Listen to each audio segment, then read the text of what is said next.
अस्सलाम वालेकुम दोस्तों, मेरा नाम है अली और हमेशा की तरह मौजूद दाऊद और आप देख रहे हैं इस वक्त क्रिकेट लवर अली शो। कैसे देख रहे हैं दोस्तों, लोग से बात करने जा रहे हैं, बात करेंगे जी आज आपके साथ टॉप क्रिकेट न्यूज का सेगमेंट आपसे शेयर करेंगे। नंबर 1 पे आप लोग से बात करने जा रहे हैं, जो हमारे पास अपडेट आ रही है वो आ रही है नसीम शाह को लेकर। तो भाई साहब, नसीम शाह का कैरियर जो है वो थोड़ा सा रोले में आ गया है। जिस तरीके का उन्होंने पॉलिटिकल होने की कोशिश की है ट्विटर पे, जरा इस पर बात करेंगे और बात करेंगे जी इसके बाद आईपीएल स्टिल हर्ट कर रहा है पीएसएल को। अब निक नाइट नामी कमेंटेटर है, उनका राब्ता हुआ है भाईजान आईपीएल वालों से, क्या कहानी आ रही है वो आप लोग से शेयर करेंगे और बात करेंगे अजहर अली को लेकर। अजहर अली को लेकर बड़ी अपडेट आ रही है, जो अपडेट सुनेंगे तो आप भी हंस जाएंगे। ये क्या मतलब अजहर अली को जिम्मेदारी मिल गई है, क्या स्टोरी है वो आप लोग से शेयर करेंगे। पीएसएल की लो क्वालिटी को लेकर हाई क्रिटिसिज्म हो रहा है, ड्यूरिंग पीएसएल रूल्स चेंज हो रहे हैं, क्या स्टोरी है वो आप लोग से शेयर करेंगे। बेनेट को लेकर अपडेट आ रही है, वो भी आप लोग को बताएंगे। फखर के हवाले से क्या अपडेट है भाई, ओडीआई के हवाले से स्पेसिफिकली उनका क्या कहना है, क्या कहानी है वो भी आप लोग से शेयर करेंगे। रिकॉर्ड भी बना दिया उन्होंने पीएसएल का। बिल्कुल। इसके बाद जो अपडेट आ रही है वो आ रही है हारिस रऊफ के हवाले से आ रही है। क्या कहा जी हारिस रऊफ ने लोअर कलंदर की बॉलिंग को, क्या कहानी है वो भी आप लोग से शेयर करेंगे। और श्रीलंका के प्लेयर के हवाले से कुछ अपडेट आ रही है और श्रीलंका के हवाले से कुछ अपडेट आ रही है। भाई एनओसी रिफ्यूज कर रहे हैं, वो क्या स्टोरी है, आईपीएल में नहीं जाने दे रहे हैं प्लेयर्स को, वो भी आप लोग को शेयर करेंगे। तो अगर आप हमारे चैनल पर पहली बार आए, चैनल को आप सब्सक्राइब करें और साथ ही बात का खास करते हैं नंबर खबर के साथ जो हमारे पास आ रही है। तो दाऊद साहब, इस वक्त जो खबर आ रही है वो आ रही है नसीम शाह को लेकर। जिस तरीके का नसीम शाह ने एक पॉलिटिकल ट्वीट किया, वैसे तो वो ट्वीट नसीम शाह ने खुद नहीं किया, हमने जब पता किया तो हमें पता चला कि इंग्लैंड में मौजूद उनके एजेंट ने किया। लेकिन ये चीजें आगे चलकर नसीम शाह के कैरियर को बड़ा हाईली इफेक्ट कर सकती हैं। मैं देख रहा हूँ 2 वीडियोस भी उनकी सोशल मीडिया पे वायरल हो रही हैं, जिसमें वो चेयरमैन जो मोहसिन नकवी है उनसे हाथ मिलाते हैं, बाद में उनके चेहरे के तासुरात भी थोड़े से अजीब से दिखते हैं। बड़ी वायरल एक वीडियो हो रही है और उसके बाद इन्होंने ये ट्वीट भी किया हुआ है। तो आगे चलकर नसीम शाह के लिए चीजें बड़ी मुश्किल और टफ हो सकती हैं, ना सिर्फ नसीम शाह के लिए बल्कि उनके ब्रदर्स के लिए भी चीजें मुश्किल हो सकती हैं। तो नसीम शाह साहब दूर रहें।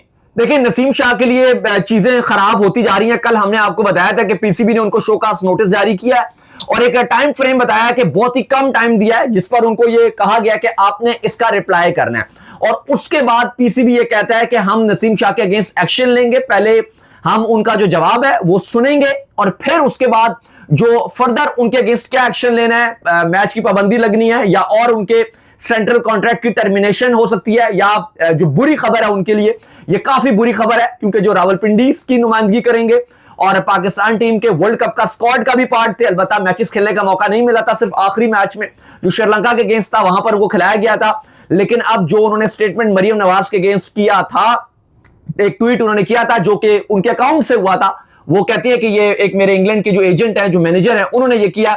लेकिन अली साहब, नसीम शाह के लिए फर्दर जो कैरियर में आप ये कह सकते हो कि उनके लिए एक बड़ी रुकावट आ गई है और ये चीज होती है कि थोड़ा सा प्लेयर्स को मैच्योरिटी का मुजाहरा करना पड़ता है, क्योंकि एक गलती छोटी सी होती है, अब ये उनके मैनेजर ने किया या उनके एजेंट ने किया या लेकिन उनके गले में पड़ जाएगी, लेकिन उनके गले पड़ गई है। खैर, इसके बाद जो अपडेट आ रही है जी वो आ रही है निक नाइट को लेकर। तो निक नाइट जिनका नाम जो है पीएसएल की कमेंट्री पैनल में था, अब उनका नाम जो है वो आईपीएल के भी कमेंट्री पैनल के अंदर आ गया। तो ऐसा लग रहा है कि आईपीएल चुन चुन कर जो है ना पीएसएल को टारगेट कर रहा है। पहले जो हमारे प्लेयर्स इधर खेल रहे थे, पहले उनको चुन चुन कर टारगेट किया, अपनी रिप्लेसमेंटों के नाम पर प्लेयर्स जो है वो लेकर जाते गए और अब ऐसा लग रहा है कि कमेंट्री पैनल में से भी जो है नाम लेकर जा रहे हैं। और कमेंट्री पैनल दुनिया में काम थोड़ी है, हजारों लोग जो है कमेंट्री करते हैं, सॉरी हजारों लोग मुंह से निकल गया, ठीक ठाक लोग जो है कमेंट्री करते हैं, 100+ तो होंगे। तो आप जो है वो वहां से जो है किसी को ले लीजिए, लेकिन निक नाइट को स्पेसिफिकली जो आईपीएल है उसने अपने कमेंट्री पैनल में ऐड कर लिया था। देखिए, निक नाइट एक बहुत बड़ा एक नाम है, एक बहुत बड़ी आवाज और एक बहुत शानदार आवाज है, इंग्लिश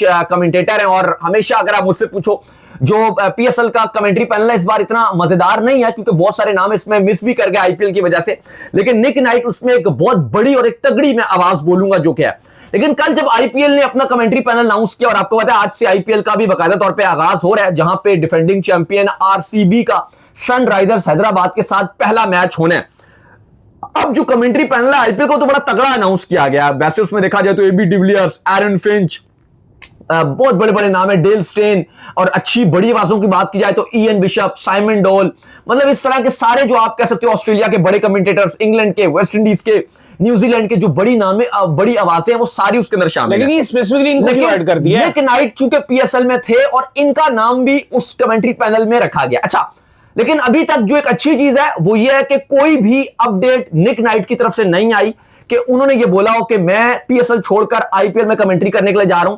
ऐसा निक नाइट ने कहीं भी नहीं बोला और ना उस पर उन्होंने जवाब दिया इस बात का, ना उन्होंने कुछ कहा है कि मैं आईपीएल में जा रहा हूं। दूसरा, पीएसएल की मैनेजमेंट की तरफ से भी इस हवाले से कोई ऐसा स्टेटमेंट नहीं आया जिससे मैं पता चले कि निक नाइट जा रहे हैं। अब मान के चल सकते हैं हम कि ये गलती भी हो सकती है आईपीएल की मैनेजमेंट की तरफ से, उन्होंने ऐड कर दिया, या हम ये भी सोच सकते हैं कि फिलहाल अगर अभी नहीं जा रहे तो मे बी जो लेटर स्टेज है, यानी कि आप ये कह सकते हो कि पीएसएल तो खत्म हो जाएगा ना, लेकिन आईपीएल इसके बावजूद भी चलता रहेगा। तो एक ये भी पॉसिबिलिटी हो सकती है कि जब पीएसएल खत्म हो जाएगा तो उसके बाद निक नाइट आईपीएल में कमेंट्री कर सकते हैं। लेकिन फिलहाल अभी ऐसा लग रहा है कि निक नाइट पीएसएल को छोड़कर नहीं जा रहे। वो एक अपनी बेहतरीन जो उनके एनालिसिस हैं और जिस तरह से वो गेम पर बात करते हैं, जो कमेंट्री करते हैं, वो फिलहाल करते रहेंगे। अच्छा, इसके बाद जो खबर आ रही है जी, वो आ रही है अजहर अली को लेकर, और खबर ये आ रही है कि जो पेशावर ज़ल्मी है उन्होंने अजहर अली को अपना जो फील्डिंग कोच है वो मुकर्रर कर दिया है, जिसके ऊपर फैंस लगातार ये सवाल उठा रहे हैं कि अजहर अली तो अपने टाइम के ऊपर इंतहाई एक पुअर फील्डर हुआ करते थे। हमेशा वो जब अजहर अली की फील्डिंग के हवाले से बात होगा तो बड़ा मशहूर इंसिडेंट याद आएगा जिसमें विराट कोहली का कैच उन्होंने जो वो हाथ से गिराया था और फिर आमिर ने उनको ठीक ठाक गालियां दी थी वहां पर, वो चीज बड़ी वायरल है। लेकिन अजीब सी मतलब हरकत है कि आपने अजहर अली को फील्डिंग कोच मुकर्रर कर दी। अगर आपको किसी सही फील्डिंग कोच मुकर्रर करना ही है, इमरान नजीर भी एक टाइम पर अच्छे फील्डर रह चुके हैं, अहमद शहजाद है, चलो अहमद शहजाद भी एक टाइम पर अच्छे फील्डर रह चुके हैं, हिंद से बेहतर है, अजहर अली से सारी बेहतर फील्डिंग करते थे। अहमद शहजाद भी काम नहीं कर रहे थे, लेकिन और कोई करते हैं, अजहर अली को क्यों कर दिया? कल मैं और अली साहब बैठे हुए थे, इन्होंने मुझे बोला कि अजहर अली जो है वो फील्डिंग कोच बन गए। मैंने कहा आपने गलत पढ़ा। मैंने कहा गौर से देखें, आपने गलत पढ़ा। इन्होंने मुझे ऐसे करके दिखाया कि ये देखें जी, मैं झूठ नहीं बोल रहा या मैं मजाक नहीं कर रहा आपसे, ये देखें। इन्होंने मेरे तरफ किया, मैंने कहा नहीं आप, फिर भी मुझे लग रहा है कोई प्रिंटिंग में मिस्टेक करते, बैटिंग होंगे, बैटिंग कंसल्टेंट होंगे। मैंने कहा बैटिंग कोच होंगे, बैटिंग कंसल्टेंट होंगे, फील्डिंग कोच मतलब ऐसा अजहर अली ने अपने करियर में कौन सी फील्डिंग कर ली? मतलब मैं तो उनको समझता था जब वो अपने कप्तान भी बने और उसके बाद भी जब वो टीम के साथ खेलते थे, एक वो अगर आप कम जो आप कह सकते हो कि बुरे जो फील्डर है उनमें उनका शुमार होता था। और सबसे बड़ा जो 17 की चैंपियंस ट्रॉफी के फिनाले में उन्होंने कैच छोड़ा था विराट कोहली का, वो एक बड़ा मशहूर है। और सारे ये लोग बात कर रहे हैं कि ज़ल्मी का इतना बड़ा ब्लंडर, और हम देख रहे हैं कि Peshawar Zalmi back to back छोटे छोटे ब्लंडर्स वो करती रहती है। और ये एक बहुत ही बड़ा उनका ब्लंडर है कि उन्होंने अजहर अली को अपना फील्डिंग कोच लगा दिया। आपके उनको बैटिंग कोच लगा दो, कंसल्टेंट लगा दो, असिस्टेंट कोच लगा दो, बहुत सारे आप उनको ओहदे दे सकते हो, लेकिन फील्डिंग कोच ही देना ये एक हैरान कुन बात है। अच्छा, इसके बाद जो खबर आ रही है जी, वो आ रही है पीएसएल के हवाले से। तो पीएसएल की क्वालिटी को लेकर बहुत ज्यादा सवाल उठ रहे हैं। पहले तो इन्होंने कहा कि बहुत ज्यादा हाई क्वालिटी जो हम यूज करेंगे, लेकिन ऐसा लग रहा है दाऊद साहब पुअर कैमरा क्वालिटी है, ठीक है, पुअर पिक्चर क्वालिटी जो आपको देखने को मिल रही है। फिर स्क्रीन में जो ग्राफिक्स आते हैं वो भी कोई इतने अच्छे जो है वो आपको देखने को नहीं मिलते हैं। फिर अगर इसके बाद बात कर लें जिस तरीके के आपने वो क्राउड नॉइज डाली हुई है, पहले दिन तो अच्छी लग रही थी, अभी दूसरे दिन तो वो भी आपको बड़ी अजीब से तरीके से जो है नॉइज लग रही थी। फिर अगर आप उसकी किट की बात कर ले, बहुत ही ज्यादा पुअर किस्म की किट आपने बनाई जिससे बॉल पिंक हो गया और पूरे हमारा इंडिया में हमारा मजाक उड़ा कि भाई ये फिर पिंक बॉल था मैच। इवन जो वो किंग्समैन तो उन्होंने तो बाद में आके मुबारकबाद भी दी दूसरी टीम को कि आपने पिंक बॉल मैच जो है वो हमसे जीत लिया है, इस तरह का। और कमेंट्री की बात करें तो इतनी पुअर कमेंट्री हो रही है। उर्दू कमेंट्री में आप शुएब मलिक को सुने, आपका दिल करता है बस मैं सो जाऊं। यकीन कीजिए बिल्कुल भी अच्छी कमेंट्री नहीं हो रही है। तो इतना बड़ा ब्रांड को ये क्या कर रहे हैं यार? देखिए, जो पीएसएल के वादे किए गए थे और बताया गया था कि पीएसएल सबसे बेस्ट एवर क्वालिटी पे दिखेगा, ऐसे लगा कि वो वादे सिर्फ धरे के धरे रह गए। पोस्ट मैच प्रेस कॉन्फ्रेंस में इतने एरर हो रहे हैं। बिल्कुल, सबसे पहले तो आप ये बात कीजिए कि जिस तरह से वो पहले मैच में किट का मसला था और बॉल पिंक होगी, 15 ओवर के बाद वो चेंज किया गया, वो एक अलग एम्बैरसमेंट रही। वो पूछताछ होनी चाहिए, चलो वो तो एक छोटी सी चीज, उसको अगर आप हटा भी दो। इसके अलावा इतने बड़े बड़े ब्लंडर्स, रूल चेंज कर दिया आपने पीएसएल का, और वो उसका अपडेट आपने कल दिया। आपको ऑफिशियल पीसीबी ने प्रेस रिलीज दोपहर को 2-3 बजे के टाइम किया कि अब टॉस के टाइम कप्तान 2 प्लेइंग 11 सबमिट कराएंगे। और चलो रूल तो ये अच्छा है कि आप अब जब आपका टॉस हो जाएगा उसके बाद, क्योंकि टॉस की टीम हार भी जाती है तो उसके पास ऑप्शन रहे कि ठीक है जी रात को ड्यू भी आएगा, तो उसके हिसाब से वो कोई दूसरी टीम एक्स्ट्रा फेवर ना लेकर जा सके। और ड्यू की वजह से अगर आप एक एक्स्ट्रा कोई बॉलर खिलाना चाह रहे हो, एक्स्ट्रा बैटर खिलाना चाह रहे हो, तो चलो वो आप एक तब्दीली कर दो और बाद में आप साइन करोगे और फिर वो 7वीं प्लेइंग 11 होगी और फिर उसमें आप तब्दीली नहीं कर सकोगे। लेकिन क्या ये आप ड्यूरिंग टूर्नामेंट आप ये अनाउंस कर रहे हो? रूल्स अगर आपको तब्दील करने हैं कम से कम 3 से 4 दिन पहले आप अपडेट दो। लेकिन हम देख रहे हैं कि पीएसएल की जो मैनेजमेंट है, हर वो चीज डिले किए जा रही थी। T20 वर्ल्ड कप के दरमियान आपने ऑक्शन रखा, टीम बेचनी है, वर्ल्ड कप के दरमियान आपने मुल्तान सुल्तान को आपने जो है वो आगे उसका आपने ऑक्शन करवाया। जो इवन जो 2 टीम्स आपने बेची थी वो भी आपने इतना लेट जाके आपने हर चीज को की। फिर आप देखो, आपने इवन ये ऑक्शन प्रोसेस था, ये आपको पहले करना चाहिए था। जब PSL 10 खत्म हो गया था, उसके 6 महीने आपकी PSL मैनेजमेंट सो ही रही। चलो वो डिसीजन तो सारे पुराने डिसीजन थे। अब आप बात करो अली साहब, उर्दू कमेंट्री का इतना बताया गया कि इतनी अच्छी कमेंट्री होगी, ऐसे होगी, वैसे होगी, ये होगा, न्यूज स्टूडियोज होंगे, फलाना होगा, ढमकाना होगा, लेकिन उर्दू कमेंट्री बहुत बोरिंग नजर आई। क्योंकि अब हम उसको हिंदी कमेंट्री से कंपैरिजन करते हैं ना, लेकिन वहां पे एक आप कहो कि एक जिस तरह से एक्साइटमेंट लाई जाती है वो इंग्लिश से ज्यादा अच्छी रखी जाती है। लेकिन सॉरी टू से, इंग्लिश ही आपकी जो कमेंट्री है वो PSL में अच्छी लग रही है, जो उर्दू कमेंट्री है वो बिल्कुल भी समझ नहीं लग रही, बिल्कुल भी समझ नहीं आ रही। आप क्वालिटी पे आपने बहुत कॉम्प्रोमाइज किया। और फिर देखो, जब क्राउड आप नहीं रख रहे, वो एक वाज़ेह डिफरेंस नजर आ रहा है। मैं बार बार बात कर रहा था कि ये ऐसे ही क्राउड का ना होना जैसे बिरयानी में आप नमक ना डालो, या अगर आप खीर है या आइसक्रीम है उसके अंदर से अगर आप चीनी हटा दो, तो क्राउड का ना होना एक वाज़ेह डिफरेंस नजर आ रहा है। जो PSL की क्वालिटी में फैंस टीवी पर भी देख रहे हैं, उनको भी वो मजा नहीं आ रहा। और देखो यार, 2 नई एक्स्ट्रा टीम्स आई हैं, इतना इतना पैसा PSL में आया, तो थोड़ा सा आपको ये रियलिस्टिक डिसीजन लेने चाहिए थे। तो अच्छा, इसके बाद जो अपडेट आ रही है जी हमारे पास, वो आ रही है बेनेट को लेकर। तो जैसे कि हमने आपको पहले बताया था कि जो पेशावर ज़ल्मी है, उन्होंने जो बेनेट को पिक कर लिया था, जिनका ताल्लुक जो है जिम्बाब्वे से है। तो अब खबर ये आ रही है कि बेनेट ने पेशावर ज़ल्मी को ज्वाइन भी कर लिया था। देखिए, बिल्कुल अच्छी खबर है। और कल ब्रायन बेनेट जो है वो ज़ल्मी के स्क्वाड को ज्वाइन करके, और जो अगला मैच होगा उस ज़ल्मी का, उसके लिए वो अवेलेबल रहेंगे और खेलेंगे भी। अच्छा, फखर जमान ने बात की और उन्होंने ODI वर्ल्ड कप के हवाले से कहा है। उन्होंने कहा है जी कि मेरा जो ड्रीम है वो ये है कि मैं जो ODI वर्ल्ड कप है वो अपनी टीम के लिए जितवाना चाहता हूं, और पाकिस्तान को जो है मैं ODI वर्ल्ड कप जितवाना चाहता हूं। बाय द वे, दाऊद साहब, फखर जमान वाहिद ऐसे खिलाड़ी बन चुके हैं जिन्होंने 10 साल से ज्यादा का जो अरसा है वो अपनी एक ही फ्रेंचाइज लाहौर कलंदर के साथ गुजार दिया। देखिए, बिल्कुल। और फखर जमान का जो 3000 उन्होंने लास्ट मैच खेला था, उसमें 3000 रन भी बना दिए थे।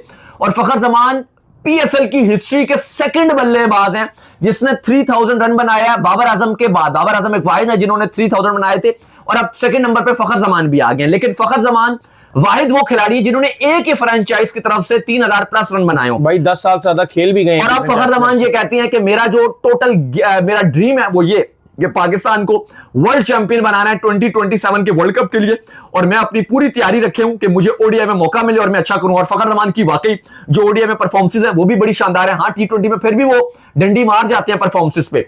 चाहे आप 2023 के वर्ल्ड कप की बात करो, फखर जमान ने 400 प्लस का जो टारगेट था BL मेथड के तहत पाकिस्तान को वो जितवाया, और इतनी बड़ी बड़ी नॉक्स खेली हैं। डबल हैंडेड उन्होंने पाकिस्तान की तरफ से किया हुआ है। मोस्ट जो हाईएस्ट स्कोर है by any batter in ODI Pakistan की तरफ से, वो भी फखर जमान का है। तो अब वो होपफुल है कि मैं अच्छा करूंगा और पाकिस्तान को वर्ल्ड कप जितवाना चाहता हूं, ये मेरा ड्रीम है। खैर, जिसके बाद जो हमारे पास खबर आ रही है वो आ रही है हारिस रऊफ को लेकर, और अपडेट ये आ रही है कि हारिस रऊफ का ये मानना है कि जो लाहौर कलंदर का जो बॉलिंग अटैक है वो इस वक्त किसी भी इंटरनेशनल टीम के पास भी नहीं है।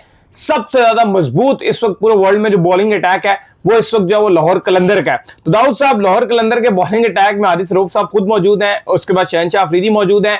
ठीक है, कभी कभार आप जो ऐसा बॉलिंग अटैक जरूर बना लेते हैं कि आप बाइट से, जारी बात है, आपके पास ऑप्शन होते हैं कि आप पेसर्स वगैरह ले आते हैं। लेकिन हकीकत में अगर आप मुझे बताएं कि अगर वर्ल्ड का टॉप का बॉलिंग अटैक बनेगा तो क्या इस बॉलिंग अटैक के अंदर ये दोनों T20 में शामिल होंगे? मेरे में तो नहीं शामिल होंगे। देखिए, ये शामिल तो हुए हैं पास्ट में। अगर आप देखो पाकिस्तान के लिए जो बड़े बड़े वर्ल्ड कप्स में या बड़े बड़े ICC इवेंट्स में जो नॉकआउट मैचेस रहे हैं, उनमें भी ये दोनों टीम का पार्ट रहे हैं। लेकिन रहते हैं, लेकिन ओवरऑल इनकी जगह बनती है। लेकिन इन्होंने वो कुछ खास अचीवमेंट हासिल नहीं किया। अब देखो, अब ये मैच जीते हैं उन्होंने, हैदराबाद किंग्स में इनको बिल्कुल दबोच लिया। अब हैदराबाद में भी कोई बहुत बड़ी टीम तो नहीं थी। अब लेबुशन खेल रहे थे, उस टीम के कप्तान थे। लेबुशन क्या है, एक बात है, लेबुशन तो कोई T20 में उनको पूछता भी नहीं है। जिंदगी में एक T20 उन्होंने ऑस्ट्रेलिया की तरफ से खेला हुआ है। बाकी उनकी टीम में है क्या? साइम अयूब, जब प्रेशर बनता है वो रन नहीं बनाते। उनकी टीम में अब हमाद आजम है, वो बेचारे 2011 में उन्होंने पाकिस्तान से डेब्यू किया था, उसके बाद उनका कैरियर ही खत्म हो गया, बियर्ड उनकी सफेद हो गई है। 1-2 खिलाड़ी उनकी टीम में काम के थे, बाकी तो कोई इतनी अच्छी टीम थी भी नहीं जो हैदराबाद की थी। और अगर आप देखो, अब इनकी टीम में मुस्ताफिजुर रहमान आने के बाद, जो कि डेथ ओवर के बड़े अच्छे बॉलर हैं, उनके बाद वैसे इनकी टीम बड़ी अच्छी लग रही है।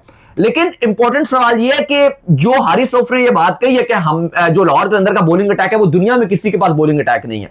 बात यह कि शाहीन और आप तो होते हो, एक उबैद शाह इनके पास था, चलो उसको भी आप रख लो, वो भी पाकिस्तान से खेल ले।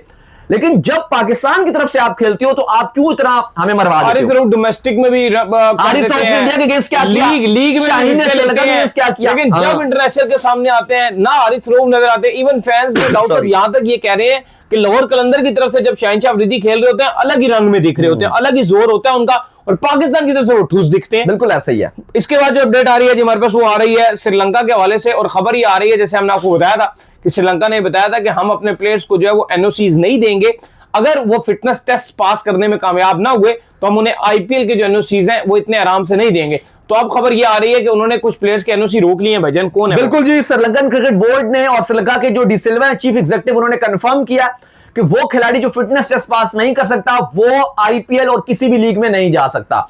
बुरी खबर है, आरसीबी की जो आईपीएल की फ्रेंचाइज है श्रीलंका ने एक बड़ा धचका दे दिया, और जो नुवान तुषार हैं वो अब आईपीएल से बाहर हो गए, क्योंकि आरसीबी पहले उनका वेट कर रही थी। इससे पहले आईपीएल की जो आरसीबी टीम है जो डिफेंडिंग चैंपियन भी है, जिसने आज अपना मैच भी खेलना सनराइजर्स हैदराबाद के साथ, उनका यश दयाल जो लोकल बॉलर है यश दयाल वो बाहर हो गया था।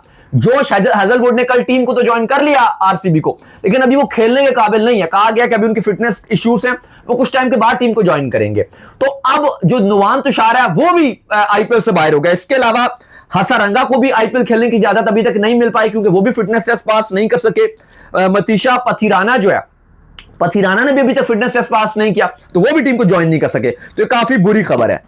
तो चले बाकी आज अली साहब मैच भी खेला जाना है, 2 मैचेस हैं आज, आप डबल टक्कर है। बिल्कुल जी, आज डबल हेडर है, और पहला जो दोपहर को 2:30 बजे खेला जाएगा वो पेशावर ज़ल्मी और पिंडीज के दरमियान है, यानी कि पिंडीज को मैं सपोर्ट करूंगा और अली साहब पेशावर ज़ल्मी को सपोर्ट करेंगे।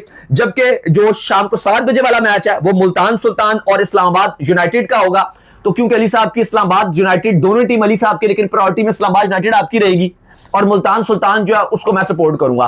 तो ये आज के जो मैचेस हैं वो भी खेले जाएंगे। आज तो बहुत ही ज्यादा आप देखो तो रश रहेगा, क्योंकि 3 हो जाएंगे, एक आईपीएल का भी वहां पे चलेगा, 2 पीएसएल के चलेंगे, तो आज फैंस के लिए बहुत एक्शन रहेगा। तो चलो उम्मीद करते हैं आज का हमारा शो आपका आएगा। आपसे वीडियो को लाइक कीजिए, हमारे चैनल को सब्सक्राइब कीजिए, साथ ही बेल आइकन को बजाइए। एक और काम कर लीजिए और वो ये कर लीजिए कि आप इंस्टाग्राम पर जाइए फॉलो कीजिए। इंस्टाग्राम पे मुझे फॉलो कर लीजिए, वहां पे मैं मौजूद हूं, दाऊद क्रिकेट के नेम से। अगर आपको सवाल हो तो भेजिएगा और उनको भी फॉलो कीजिए। मुझे फॉलो कीजिए, ऑफिशियल के नाम से लिंक डिस्क्रिप्शन में मौजूद है, जाइए फॉलो कीजिए। आप सुनते हैं, अल्लाह हाफिज़, बाय बाय।